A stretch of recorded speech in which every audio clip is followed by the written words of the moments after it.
Hey, hey, hey, we are live. Hi there, guys. I'm super excited that you've joined me. I'm Angela Brown, and I'm from Charlotte, North Carolina today, where we have a nice sunny day outside. And many of our friends across the country are in the bitter cold, and they're claiming that there's snow. I hate that for you guys, but I'm so glad those of you that are joining us did.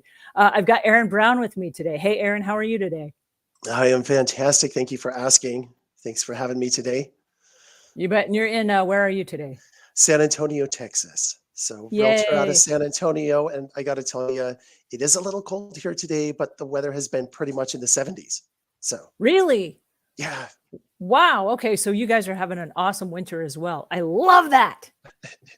no complaints on this side of the world. There you go. So tell us what we're covering today. Yeah. So, really, when it comes to people selling their homes, some of those things you need to look out for when it comes to cleaning and specifically deep cleaning. I will tell you, we have just moved into a buyer's market, and that means a lot more inventory on the market. And so, more so than ever, you're going to need to really look at these things if you're trying to sell your home. So, it's going to be really fun today. Lots of really fun stuff to cover that will help you get your home sold in this market. I am so glad that you allowed us to have this conversation today and that you invited me to join you because we've been working on the cleaning side of move in, move out cleans for the last 3 decades. And there are a lot of people that think they don't have to clean the house until actually the house is gutted and they're in the process of moving, like right before the sale goes through. That's when they think, oh, I should hire a house cleaner and get my house clean. It happens long before that, you guys. When you guys are ready to put your homes on the market, there are certain things you have to do if you want to sell your home. And there's a difference between the money that you're going to get for your home if it's just as is, and then if you tidy it up a little bit.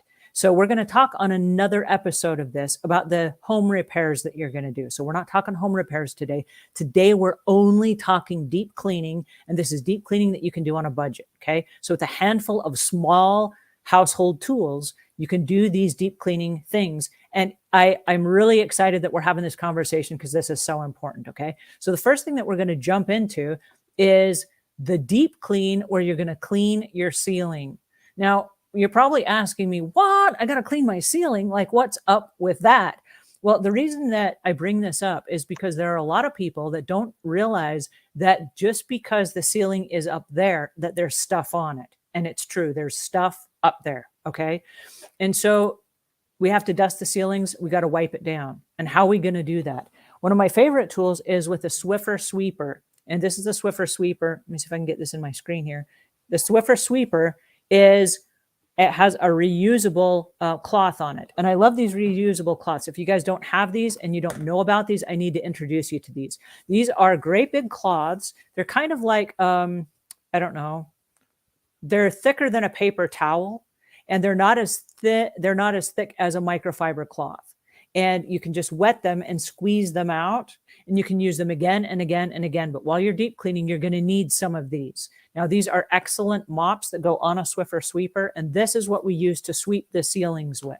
So if you haven't already, I want you to consider using this to get all of the cobwebs up from the top of the room. You can use this wet or dry. Okay. And I'm leaving links to everything below so that you guys can access it and learn more about it if this is not something already in your toolkit.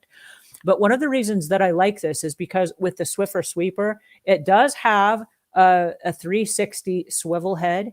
And so this allows you then, you can use the same Swiffer sweeper, different cloth to go like underneath. Look how flat that is. That can go underneath a sofa.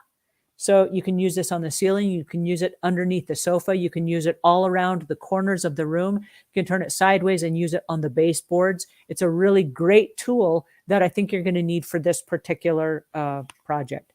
But when we talk about cleaning the ceilings, what I'm looking for is I don't want any bugs. I don't want any cobwebs. I don't want anything that is dust that has collected because of air vents that are up at the top of the ceiling. So one of the very first things, go through every room of your house and look at your house with new eyes. Pretend like you're the buyer. And as you're walking through the home, look at the ceilings, because guess what? That's what people look at when they walk in. They're looking at the whole space. Like, hey, would my lifestyle fit in this space? And so as they walk in, we want to make sure that what they're seeing, if they're looking at the ceilings, that they're not looking at stuff that's dirty or cobwebs or bugs that have laid eggs up there or any of those things. Aaron, do you have any comments on that, on the ceiling before we move on with that? Yeah, I have a really, really big one when it comes to selling your house, and that is taking the vent plate off and washing it. I can't tell you how important this is if you're not replacing your filters on a regular basis, like at least every 3, 4 weeks, you're going to have dust build up. And here's what happens. People see that dust and they think that your vents, the actual venting through the house is dirty, and they will request after an inspection report that those get cleaned. Depending on the age of the house, it can damage the actual venting if they run if they run cleaner through it. And the way that works is they actually run an air hose up through the vents, and that air can actually break the inside of the venting apart. And so depending on the age, and sometimes we get it requested and then it creates a huge problem. If you would just take those vents off, clean them, or if there's a way to clean them without taking them off, then it looks clean, your filters are clean, and it doesn't become an issue down the road. But for sure, it's a big issue. If there's dirt coming out of that vent, there's dirt around that on the ceiling, that's going to come up as a request. And minimum, you're looking at $500-$600 just to get that part of the service done. So it becomes a big deal quickly. And that's something you guys can do yourselves. So don't wait to do it. Do it before the realtor and the prospective home buyer come over. Candy says, so true. I looked up at my bedroom ceiling and there was blood splashes from my dog who cut her ear. This sounds like suddenly we're in a horror movie. I never thought to check my ceiling. Candy, that's a really sad story. I'm sorry that happened, but I'm glad that you've joined us today. And we've got Barbara here and we have Charlotte. You guys, this is so much fun. I've got Linda here from San Antonio, Texas. Hey, from San Antonio. I've got the arborist's wife from Sonoma County, California. I've got Melanie Parker. She says, I'm afraid the popcorn ceiling is going to start to crumble and fall down. Any suggestions? Yes, yes, yes, yes. When it comes to the popcorn ceilings, if the home is older than 1970, it's possible that there is asbestos in the ceiling. And if it's falling apart, that's kind of a sign that it's not sealed. And so there are tests that you can take, and I don't have it in the notes right now, but I will leave it after the show. If you want to come visit the replay, there is an asbestos kit that you can get online, and it will just test. It takes like 2 days to get the test back, and it will say, yes, your home is good. You can go ahead and clean them yourselves. But with a Swiffer extender, and this is the Swiffer extender, what this is a great big 6-foot extender, and this reaches out so that you can reach your ceilings. And it has the Swiffer, which is just one on each side. And this is the one that has 2 heads on it. And it's just like a little rabbit ears. And there are 2 little sleeves. And you just scooch it in like that. And then you can pivot either way. And then it locks in place with this little tiny button right there. So it becomes like this. And you can just sweep your ceilings just like you would with just a regular cleaner. The thing that's cool about this is because it is the trap and lock technology, if it sweeps any of those little beads from the popcorn ceiling, it will trap them right here inside the Swiffer duster. So this is what I recommend for the popcorn ceilings, because the popcorn ceilings were designed to actually be soundproof. So it soundproofs your room, especially for like apartment complexes, or if you're in a mobile home unit. A lot of times those will have the popcorn ceilings, so it mutes out the sound. So that's what it's designed to do. But when you start to clean the ceilings, and it's interesting because dust catches on those little beads, and yeah, it looks really bad. If you have dust, it's like from fireplace soot, and it's not coming off with the Swiffer duster, you can spray a bleach water combination up there, and it will change the color of that. It will kind of bleach it out. If you're going to do that, my recommendation is that you put maybe a drop cloth down over your furniture so that none of that leaks down. You don't want anything that has bleach in it to then hit your furniture. So that would be my suggestion for that. Hi, Candy. Candy says, my crazy life from Chicago, Illinois. I love it, you guys. We've got Emily Isaac, Erilyn Isaac. Hi, Angela. You're right. The ceiling and the wall. Yes, and hydromelony ceilings are also a great way to check for roof leaks and pipes that are in the ceiling. Yes, that's true as well. And so you guys are right on the money, right on the money. But we have to look at the ceilings because our home buyers are going to be looking at that as well. All right, the next one is we have to clean inside our oven. I don't know why, but people will walk in and they'll open the oven like, how big is this oven? And it's going to be a standard size oven, right? But people will open the microwave and they'll open the oven. And this happens a lot on walkthroughs. I don't know why. You just don't want last night's pizza, or if you made a yam pie and it oozed out over the sides, you don't want that in there. So most of us have clean ovens, but you want to just wipe it up and tidy it up so that it looks nice in case somebody opens it up. Now, there's a secret that I want to share with you if I haven't already. There are liners that go right inside the bottom of the oven, and though they are a fiberglass liner, and they're very inexpensive. You can buy them 2 or 3 in a box. They're like $9 or $10. I will leave a note in that. I don't think I left one for you, but I will leave a note to that as well. But one of the things that's really cool about that is if you have company coming over, you simply slide it out, dump it in the trash, shake it off a little bit, and put it back in the oven. They're reusable and they work really, really well. It's a really quick, easy way to get your oven looking on top of the world, especially if you have like a showing in 5 minutes and you want to hurry and make sure that there's no gunk or nothing in your oven. So that's a cool one. Aaron, do you have any comments on that? Speaking about appliances. Yeah, I can't tell you how many times I have been in homes with clients where they go open that oven or they'll open the microwave. It's dirty. And they turn around and say, can we talk the sellers into buying a new appliance for us? Are you serious? Yeah. We definitely don't want this old used one. Do you think that you could negotiate a new stove for us? Do you think you could negotiate a new microwave? Or do you think you could have the sellers pay for professional cleaners to come in and make sure this is all clean before we move in? Oh So my goodness. it's a big deal to have yams in your stove if you're showing your house. Oh my goodness. Oh, Emmanuel says he's one of our big fans from Nigeria. Yes, yay. We've got folks from all over the world here, you guys. This is so awesome. Thank you. We've got Joanna and we've got Care. You guys, I'm so happy that you joined us. This is so much fun. Thank you. Charlotte says, do I need a liquid cleaner for my ceiling and walls for maintenance or deep cleans? Okay, so your regular maintenance clean, you're going to dust your walls on a regular maintenance clean. And when you do a deep cleaning, depending on if there are spots, you may want to spot treat your ceiling. But I recommend that you don't just wash your ceilings if you haven't washed them and you're not a professional service, because I don't want you smearing stuff and I don't want you spraying stuff up there that then has a chemical reaction if you're not trained for chemicals on your ceiling, because then it's going to look weird and spotty and the light's going to hit it from weird angles. And that's going to be as weird as if you just had dirt up there. Okay. So dust it. Dust means just remove the dust that's there. Keep it dry. If you want to use a damp cloth, you can also use water. Water will dry. Okay. Don't be spraying chemicals up there if you don't need them. And I say, if you don't need them, I know during the pandemic, people were like, oh, we got to disinfect everything. Well, no, you don't. For the most part, like for a ceiling, we don't eat our dinner or anything on the ceiling. Just cleaning the dust off is going to be sufficient. So for the walls and ceiling, walls are vertical. They're going to get some dust on them, but unless there's like a wallpaper, dusting it should be sufficient. If there are fingerprints and marks, those can be removed, but like on a spot treated basis.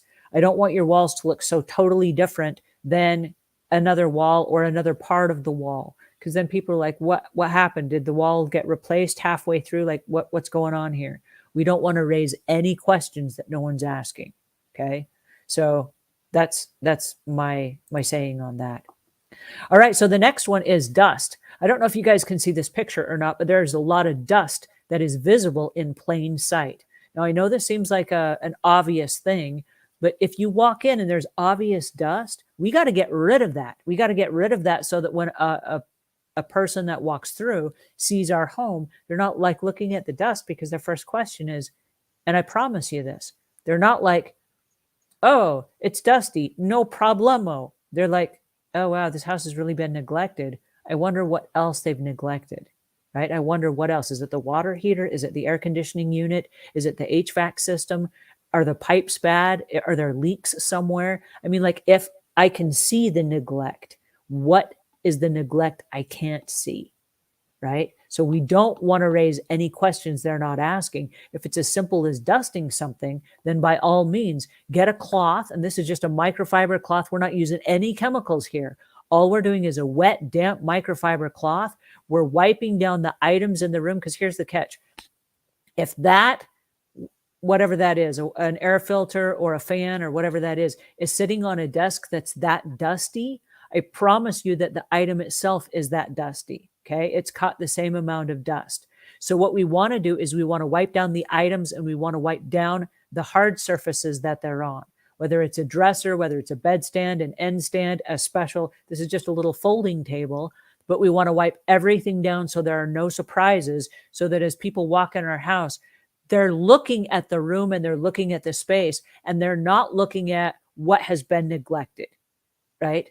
So this is not deep cleaning, but like with a damp cloth, literally, this is something easy to do. This is easy to maintain. Aaron, what are your thoughts on that?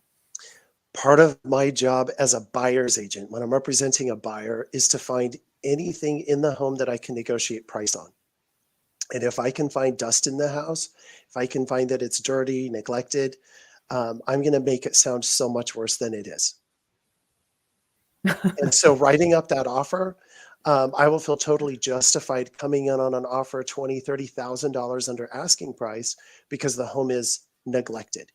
And so believe me when I say we will write up a laundry list of all of these items, air vents and dust here and baseboards not being cleaned, etc., to show that the home is really neglected and that it's not worth the asking price, when clearly, somebody could use a cloth and wipe off the table, but people don't.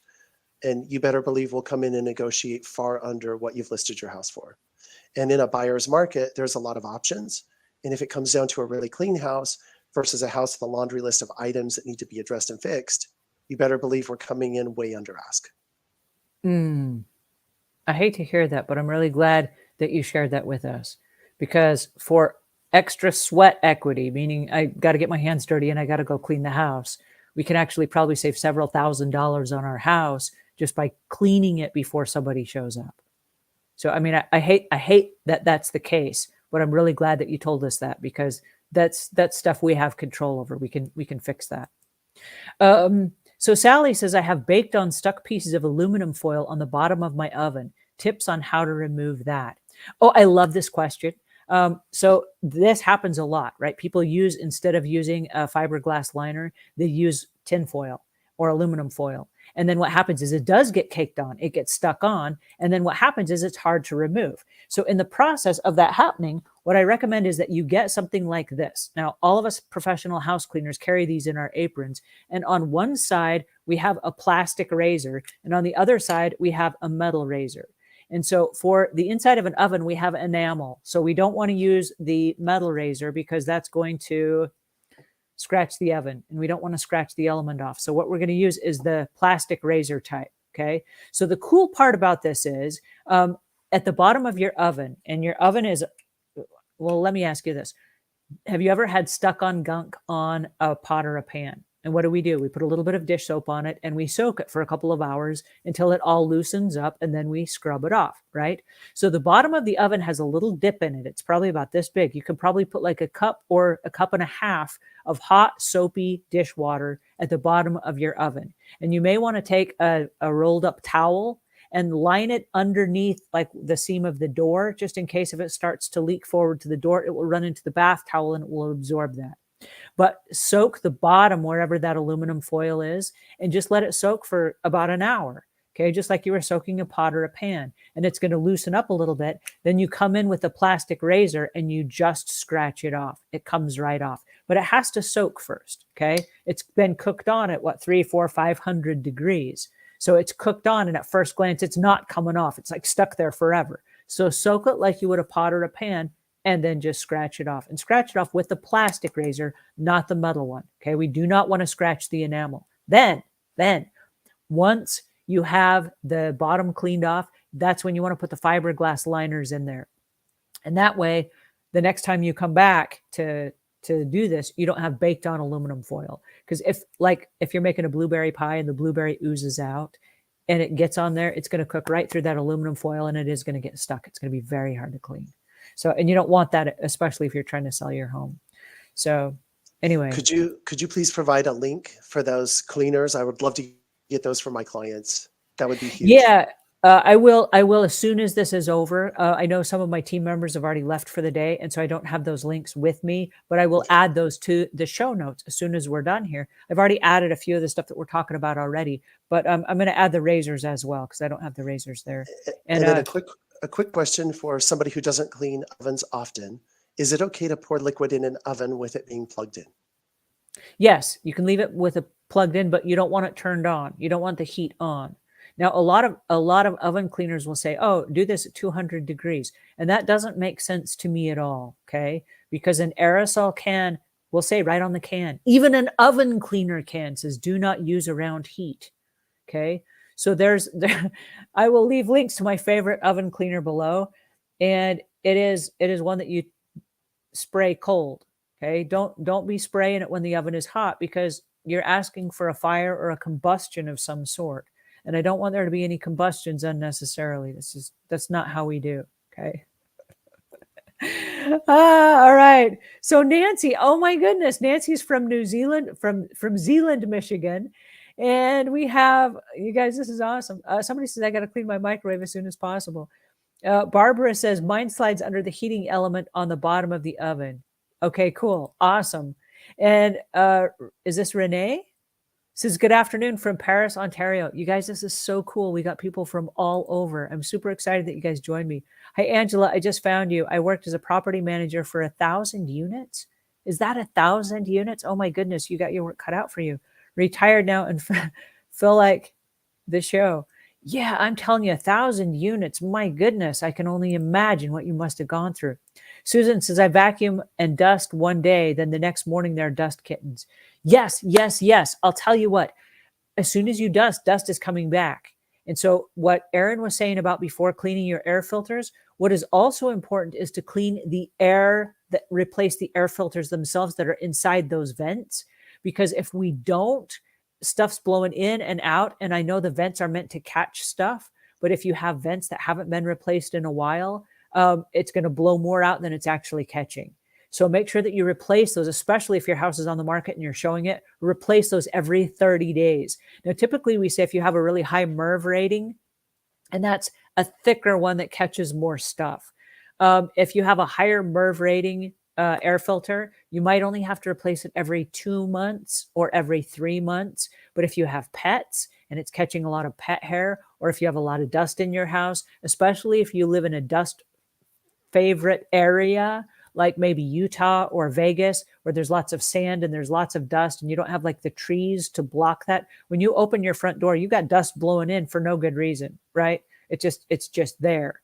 And then also during the spring and summer, like if you're in the Carolinas where I live, we are just caught up by pollen in the spring. So come March, April, May, June, we've got a lot of pollen. You open your door and all of a sudden there's this coat of green all over your furniture and your remote controls, and it gets stuck in your vents and it doesn't let that dust through. So you got to replace the air filters even more often. So I love that question. That was fantastic. Do you have any questions or comments on that, Aaron? On the air Uh, filters? just that most people believe that they only have one air filter in their house, and most homes have at least three or four. So Mm. make sure you know where those air filters are. Make sure you keep them replaced. It is a really simple thing to do. They're very inexpensive, but neglect to do it. And now we need the AC serviced and clean. Two different services here in Texas, minimum $550 to have a service and cleaning done. It will happen during the sale of your home if there is any speculation that there is dirt in the system. And you as the Wow. seller get to pay for that 99% of the time. So if you're the seller, do it right up front and avoid the extra costs, right? 100%. Ah, Just and it's so easy to go put new filters in. Just replace the filters, wash the ducts, and you're gonna have such a different experience right off the bat. There you go. Hi, Debbie and Mildred. We've got Eileen. You guys, it's so awesome to see you here. Thanks so much for joining us. We've got Susie. You guys, this is really great. Susie says how to clean and display the display bricks of the fireplace. That's really an excellent question. And I don't have the brush with me, but the brush is going to be a soft bristled brush. Think of the brush that goes inside the dustpan that you brush stuff up with. That's the brush that you use. It's a really soft bristled brush, and you're going to brush all of the dust off of all of the bricks, because you can't use a Swiffer duster, which is something like this. And we use this a lot in dusting, but because of the fibers, if you use this on brick, this is going to get caught in the brick, right? And so instead of this dusting your brick, you're just going to have a bigger mess to clean up. So we want to avoid things like this and use like a soft bristled brush, which it's just going to brush the dust off. And if you want, you can hold the dustpan right there and brush the dust right into the dustpan. You can brush it off onto the floor. There's no trap and lock technology with a brush. So the dust is going somewhere. And you want to make sure that you have a vacuum nearby so that you can vacuum that up when you're done.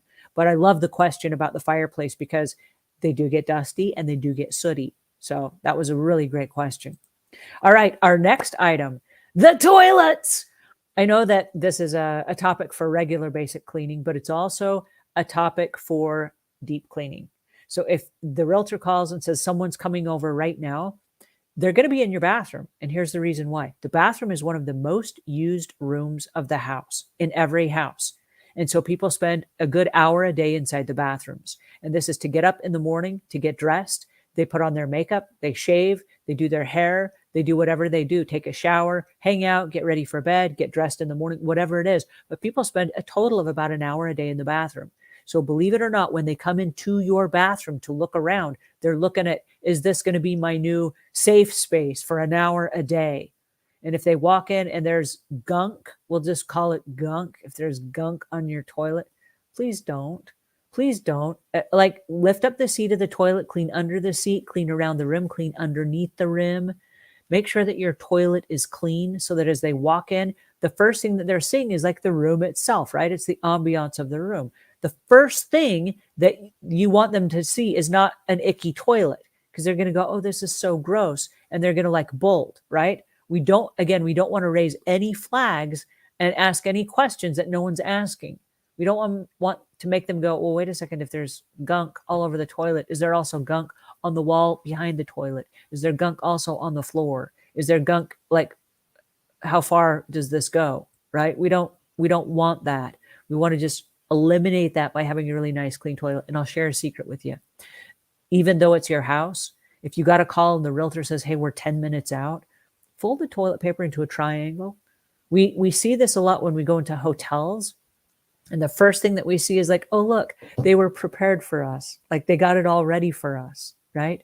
So it's nothing more than wipe the toilet really fast. And for this, I would encourage you that you keep like a roll of paper towels and some spray underneath the bathroom sink. So in a quick fix, you can go ahead and wipe the toilet seat down. And I don't recommend that you always use paper towels for the vanity, but in a pinch, like you got just a minute, you're not going to have time to run to the other room and go grab your microfiber cloths and all this stuff. If you've got just a couple minutes and they're on their way over right now, use a paper towel, but spray it, wipe down the faucet handles, get the splashes off the mirror, get the toothpaste off the mirror, wipe down the vanity, and make sure that it's presentable, because you don't want somebody that doesn't know your bathroom. We call it clutter blindness, where we've got like stuff in our house, but it's our stuff, so it's cool. It's not cool to a perfect stranger. They're going to walk in and go, ew, that's so gross. We don't want that, right? We want them to come in and go, oh my gosh, I could totally see myself getting dressed here in the morning. I like this bathroom. This has a nice feel to it. This is a great ambiance. And so for that, I like to keep inside my bathroom a little night light. And so even if I'm turning out the lights, and I know realtors a lot of times will turn on all the lights and make it really bright. But if you are showing the house and all the lights are not on yet, at least have a little night light in there, so that their first approach is like, oh, this is so cozy and this looks so nice. Then when they turn the lights on, of course, it's nice and clean and I totally could see myself in here, right? And they're looking around and it's just beautiful what they see. Any comments on that so far? Yeah, a couple for sure. People have this notion that no one is going to use their restroom. while they're there on a showing. Almost 100% of the time, someone is going to use your guest restroom. They're going to use it. 100% of the time. Almost 100% of the time, even if we're looking at multiple homes, they're gonna. So either we're out with families, they have kids, we're out with an elderly couple that need to use the bathroom every 10 minutes, whatever it is, almost every time you go into a home, somebody's going to be using that guest bathroom. Please have some toilet paper. Please have the water on, because the bathroom is going to get used. I can't tell you how many homes I've walked in and somebody's come out of the bathroom and said, "Hey, I'm really sorry. My daughter just used the bathroom and there's no water." Yeah. And so you as the realtor are like trying to figure out how to take care of a payload in somebody else's restroom before your next showing. And it puts us in that situation on a daily basis, especially people that have just moved out of their home into their new one. Their home is still on the market and they've decided that it's okay to turn the water off or the power, or to take the toilet paper out of the bathroom. And so please, from a realtor perspective, then I'm going down like to the gas station or to the neighbors and trying to find a bucket and a hose and figuring out how to flush a toilet. And I'm 15 more minutes at the house trying to figure out how to flush a toilet. Or even worse, you come into the home, the last showing didn't flush the toilet and the whole house smells. And you're going, what is going on? And your clients can't wait to leave because the water wasn't left on or the sanitary products weren't there to accommodate someone. And it happens every day in real estate. So please have your bathroom prepared, your guest bathroom prepared for people to come in and use. I'm really glad that you brought that up. And from the house cleaner's perspective, I want to jump in here as well, because you just hit a really big hot button with me. So many people that do move, and this is a different conversation really about the move out clean, but they do think, oh, I don't need my power and my electricity because I'll just transfer those accounts to my new house.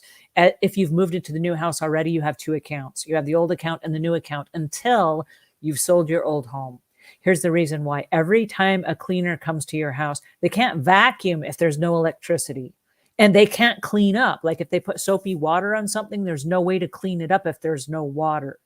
And so if there's a scenario like the one Aaron just mentioned, where someone has maybe used the toilet and the toilet was left in an unsanitary situation, and heaven forbid they should leave gunk all over the seat and or the floor or whatever, there's no way to clean it up if you don't have some water. And there are so many house cleaners that contact me on a daily basis. And they're like, what do I do? There's no water and there's no electricity. And I'm like, that should be in your contract. If there's no water and there's no electricity, how on earth are you supposed to clean a house? And you know how we like to leave vacuum lines so it looks like, hey, this is really awesome. Nobody's been here. Go ahead and walk in on this awesome carpet. You can't do any of that, let alone pick up dead bugs or anything that's happened since the owners have moved. So please, electricity and power. I'm really glad you brought that up, Aaron. Also, on the inspection, the inspector cannot test your appliances. They can't test the outlets, and they certainly can't test the water.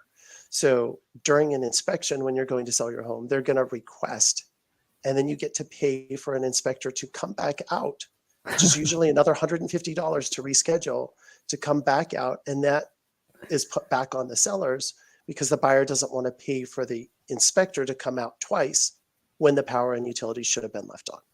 So please, it's very inexpensive. No one will be in the house. It's very inexpensive to leave them on for the month that you're out of it. Wow.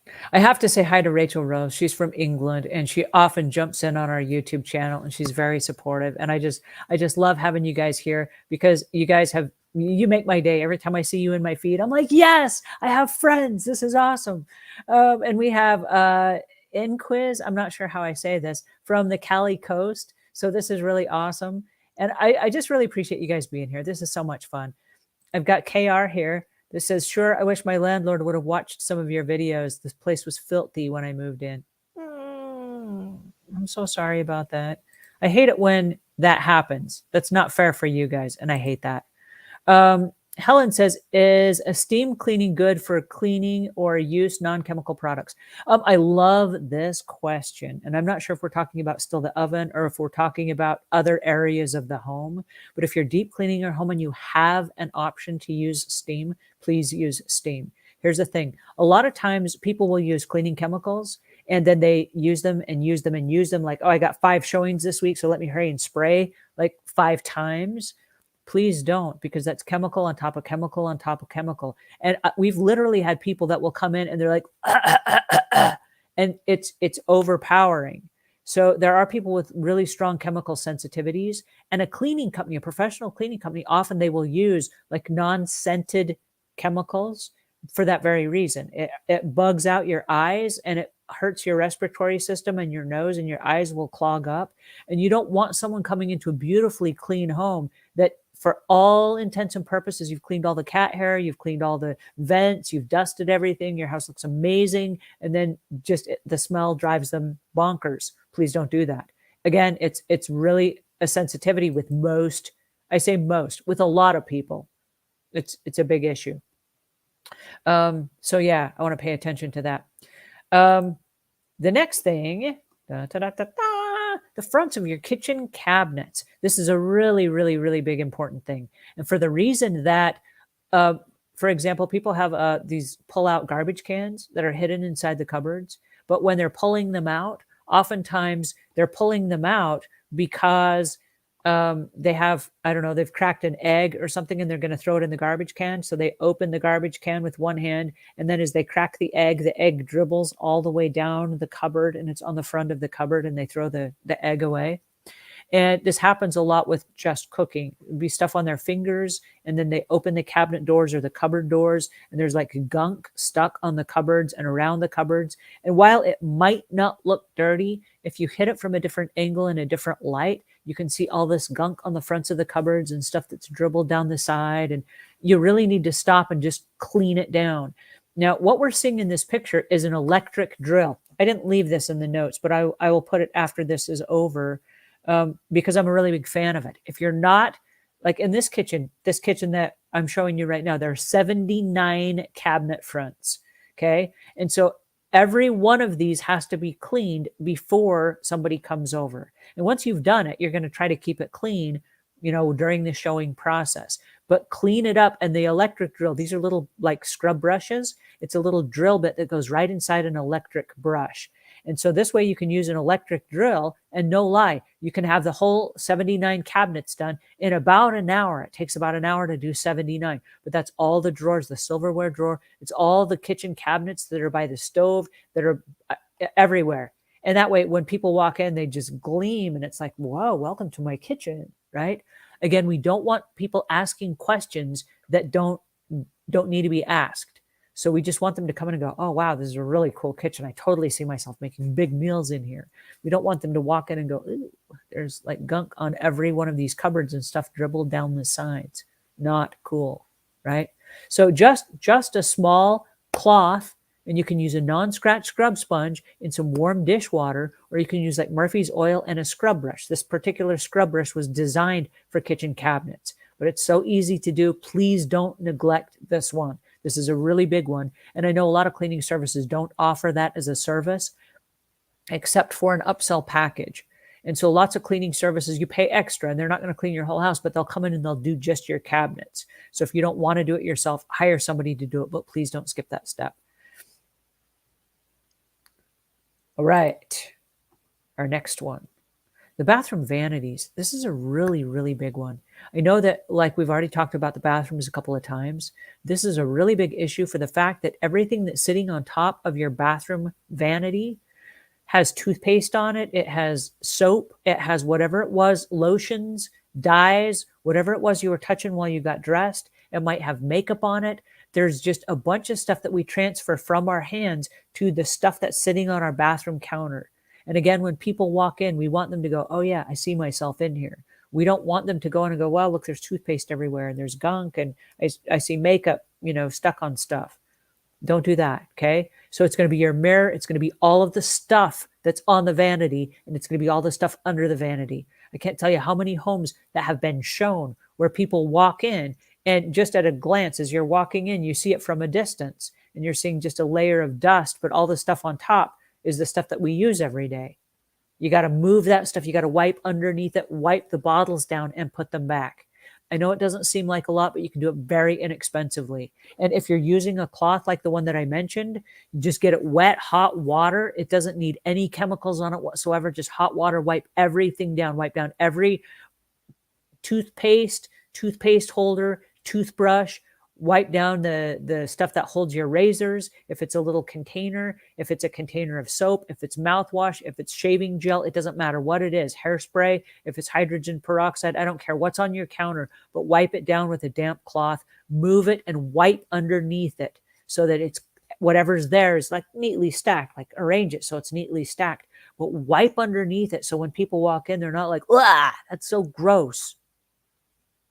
Aaron, you're laughing. Why are you laughing at me? Just because I run into this daily, even something as hair around the faucets, it grosses people out and it will turn a buyer off so quickly. If you have in your mind that Airbnb kind of thought when it comes to your bathroom and that your home is a product while it's being sold, it's just an easier approach. You're going to put those things on the counter that look really nice that you're not going to use on a day-to-day basis and keep that stuff under the sink in a box. You'll pull it out, use it, put it back in the box, put it back under the sink. It looks like an Airbnb. People walk in, they see themselves at home right away. Soon as they see hair in the sink or around the faucets, they're like, oh, gross, this is so gross. And they want to leave. It's so simple. So I don't know why the hair gets people. I've been cleaning houses for a long time. I've seen a lot of hair. And I have a lot of hair of my own. Like when I comb my hair, a lot of hair comes out or whatever. But if I even see my husband and he's like shaved and there's hair in the sink, he's my husband, right? I mean, I love him no matter what. But I see in the sink and I'm like, oh, that's so gross. And I don't mean to be like that. But I mean, I'm the cleaner, right? I'm the one who gets to clean that kind of stuff. And I see that. And even though he's my husband, I still see it. And I'm like, ah.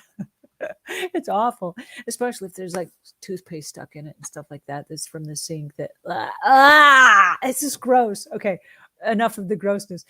Julie from Tallahassee, Florida. Hey, how you doing? I'm super excited. She's been cleaning professionally since 2002. Julie, I'm going to give you a happy bell. This is my happy bell. Happy bell for the cleaning. I promise you've seen most, if not everything we're talking about today. That's a long time to be cleaning. That speaks volumes about your business. Way to go, girl. And Susie says, thumbs up for the reminder.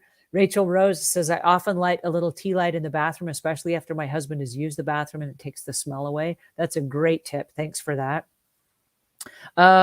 Lots of comments here from you guys. Thanks so much for joining us. This is just really awesome. My husband uses his to mix our cake batter. Our official blender broke, but we still have one spinning. I don't know what that's about, but I hope we're not talking about the bathroom on that one. That was about the kitchen, the kitchen cabinets. Oh, I'm so glad. I was thinking, oh dear, Charlotte's husband is in the bathroom making cakes. Not cool. That is not cool, Charlotte. Don't do that. All righty. Our next one, behind the toilet, again in the bathroom. This, I cannot say enough about this. Behind the toilet, there will always be stuff. Okay. There's a little hose that goes behind the toilet and it connects the water to the toilet itself. And there's a lot of dust and we call it toilet paper dust. So if your toilet paper is near the toilet, when you rip the toilet paper off the toilet paper roll, there's toilet paper dust that goes floating away. Okay. Now, if anybody left any gunk on the toilet, around the wall, the toilet paper dust sticks and it becomes like a magnet.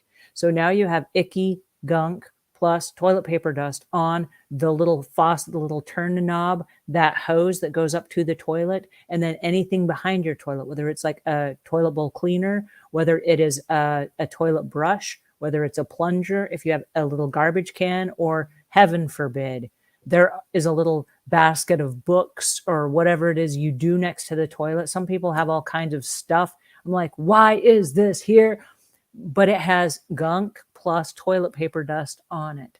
So there is a time, and you are going to be down on your hands and knees. I've never figured out a way to actually get it clean unless you actually get down there. You got to get down on your hands and knees. I don't care if you take a cloth and you put it on the floor so you can kneel on it. I don't care how you do it, but you have to get around the toilet bowl. You have to get the floor beside the toilet. You have to get the walls and the baseboard around the toilet area. And you have to clean all of that up. And you have to do that every single time before they show your house, every single time. So my suggestion is every day when you get up at the top of the day, take a look and say, is there anything here that needs to just be wiped down?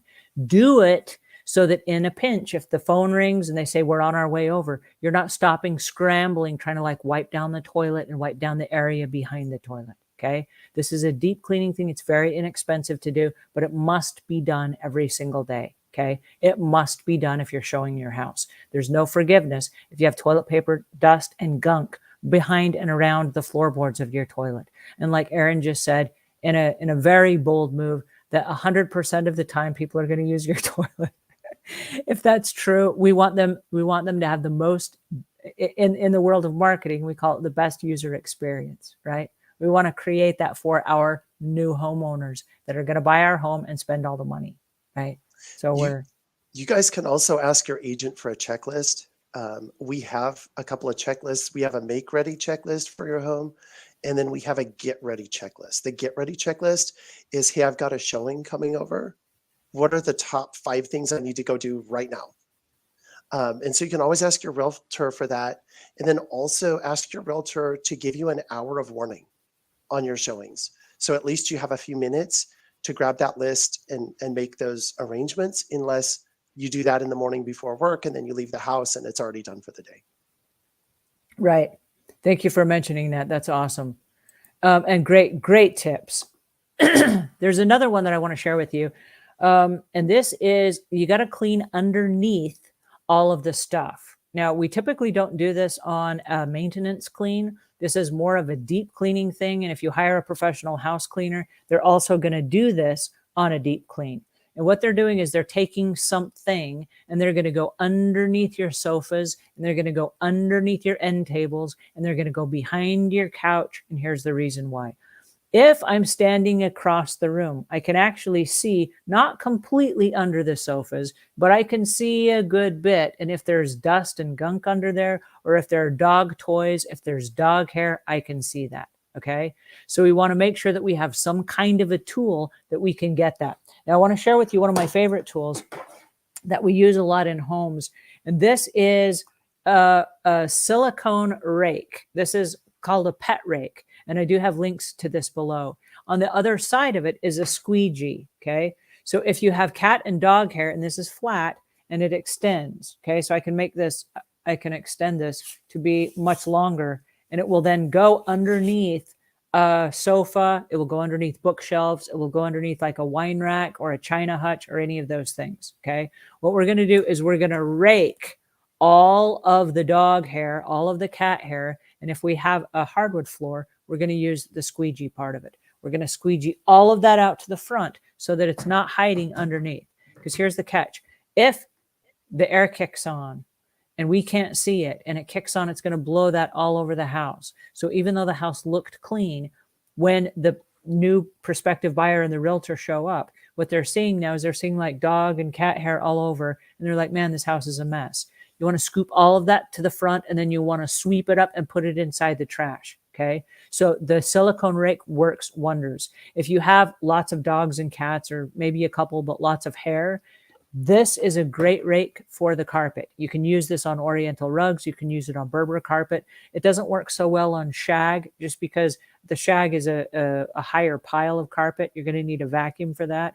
But for any kind of a rug, like the front door mat, the entrance mat, the back door mat, if you have a mud room, any room of your house that has hardwood floor, you can just scoop it up. It'll come up in a great big pile, and you scoop it up with a dustpan, or your hands. If you have like latex or nitrile gloves on, you just scoop that right up and put it inside the trash can. And that works wonders as a quick pickup. So it's a favorite rake of mine for so many reasons, but I love it because it goes underneath the sofas, and it goes underneath the chairs, and it goes underneath all of the heavy furniture that is like 2 or 3 inches off the floor.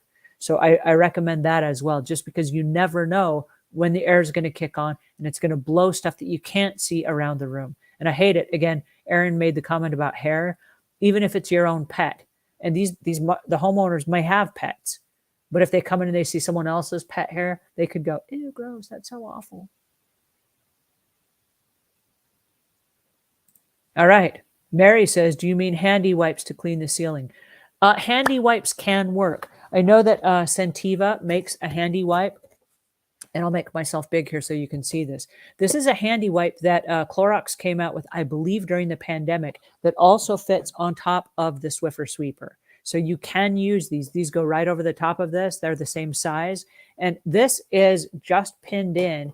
If you guys have seen the Swiffer sweepers, it just has these little tiny little things like this, and you just poke them in there with your finger and it holds them in place.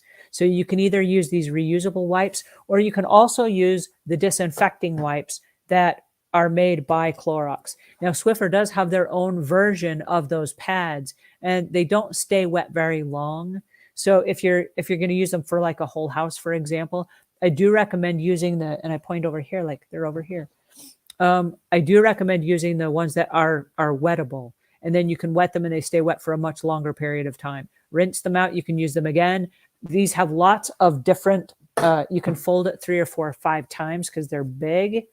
And so there you go. So you can fold it in half and half again, and then put this on, flip it over, use the other side that hasn't been contaminated yet before you rinse it off, and squeeze it out. So you can get a lot of uses out of it and a lot further around the house without it drying out. So I do recommend that. So the handy wipes, reusable wipes, whatever you want to call them, but there are lots of options. The secret is that you have something that you can use for the ceilings. And we also use, I point over here again, like they're over there. You can use them for the ceiling and also underneath the sofas, because that also fits. You guys are saying some very kind stuff over here. Thank you so much. She's a rock star, and I'm using her to help teach my teenage son how to clean properly. Thank you, you guys. You guys just made my day. Yay. I'm super excited. All right, let me move on here, because we've got lots of stuff that I want to cover here, and we're running out of time. I hate that we're running out of time. I've got so much going on. We want to clean the ceilings, and this is recessed lighting. We talked a little bit about cleaning the ceilings. It is super important that you have the right tools. And one of the right tools in order to do this properly is the Swiffer duster. Now, I use the Swiffer duster for most everything. Okay, they say they're going to bury me with one of these in my back pocket because I use it all the time. But the recessed lighting, this is true for all the lighting that's in our home. We want to turn the lights off when we do this. And you'll see this is kind of a dim picture. It's because the lights are off. If by any chance you go after a cobweb and you have this in your hand, if the light is on, the filaments on this are going to burn the Swiffer duster. It's going to start to smoke, it's going to smell bad, and it's going to stick to your light. Now, if you're careful, that's all that happens. If you're not careful, it's going to bust a bulb. And you don't want to bust a recessed light bulb before a realtor comes over, because then they're going to go, hey, how come there are no lights in the house, right? So you want to make sure that they're able to turn on all the lights and it creates that bright, airy feeling, but you want to make sure that there's no dust on those lights and that there are no cobwebs. So before they come over, make sure that you clean those lights. Now, next to cleaning the lights, and while I'm already up on a chair on the ladder, and I'm up on a step ladder, I want to get the top of the refrigerator, and still using the Swiffer duster. What you cannot see in this image, because it would be easy to assume that nobody can see on top of the fridge.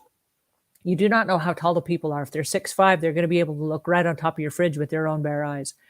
But coming down the stairs, there's a stairway right coming down, looking right on the top of this refrigerator.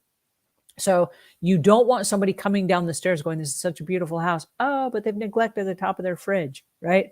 So while you're on that step ladder, get everything within sight. You want to get the recessed lighting. You want to get the tops of the cupboards. You want to get the top of the refrigerator. Make sure that that's nice and clean. It doesn't cost you anything to do that. But I have Aaron here telling me he's going to try to raise the price. If I'm the seller and he's working for the buyer, he's going to try to get more money out of me by saying, oh, you need a whole service to come in. Surely that's going to cost a lot of money. Let's deduct that from the price of the house. Okay, we don't want that. We love Aaron, but we don't love his antics if we're selling the house and he's the buyer. Also, your high-C personalities will usually walk along, touch the tops of door frames, the tops of cabinets, and the top of the fridge. If they can pick up dust, they're grossed out, they want to leave. I know that's only one personality type, but we get it a lot. Wow. Yeah, it's unfortunate and it happens a lot. So, ick. All right, I do want to share this with you. We call these ridges. Ridges are on the sides of the staircase. Most people are great about keeping their staircases clean, but those little ridges that are on the outside of the staircase pick up a lot of dust.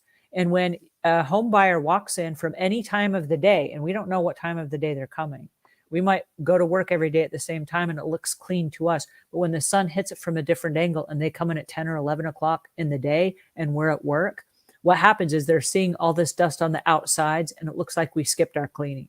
So we don't want to do that at all. We want to make sure that the outside ridges are clean all the way down the stairs. It's a little tiny thing, but it makes a huge difference. Also, if you have like a hidden handrail, the handrail turns if your stair curves, make sure you get all the way around the handrails, because we've gone into homes where the whole handrail is perfectly clean except where the ridges are, and there will be like cakes of dust where somebody just skipped that and you can't see it because there's not really great lighting in the stairwell. But when the sun hits it from a different angle, it looks nasty. So you want to make sure that you get the whole area and the side rails of the ridges of the stairs. Small thing makes a huge difference. All right, then the next one, plants. Plants are a really big thing. We like to have plants in the room because it brightens up the room and it adds some color. But if those plants are dusty, it's nasty. And so we got to grab the Swiffer duster. The Swiffer duster is easy to do. If you're doing a plant like this, and this is a huge plant in the side of the kitchen, there's lots of sun coming in from every angle. It's going to hit all this dust, okay? So you're going to see it from every angle. What we're going to do is we're going to start at we're going to hold with our hand.